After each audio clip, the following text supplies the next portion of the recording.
When we have gases diffusing, we know that if we've got two gases at the same temperature, a heavy one and a light one, which one moves faster? The light one.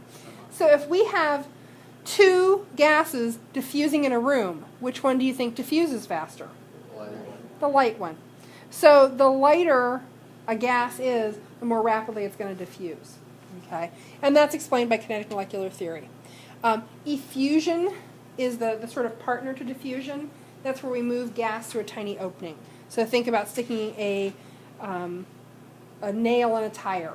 You're going to effuse the gases that are inside the tire out into the rest of the world through the little opening. Okay, now it's time to get real. We said ideal gases behave perfectly. No, we were talking about ideal gases that behave perfectly, completely conform to all the assumptions about kinetic molecular theory. Now we're going to talk about the real world. So, there is, yes, most gases differ a little bit from ideal gases. Most of them don't behave as perfectly as we describe them behaving. We talk about ideal gases to clean up the math, to make it possible to do computations and to make assumptions, but it's messy. Reality is messier than that. So, man named, I'm going to ask you to say this name with me because Americans typically mispronounce it, Van der Waals. Van der Waals. And Americans want to say Van der Waals. No. Van der Waals.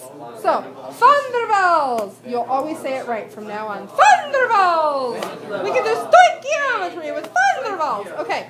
So, Van der Waals, 1873, noticed that there were little forces of attraction between particles of gases.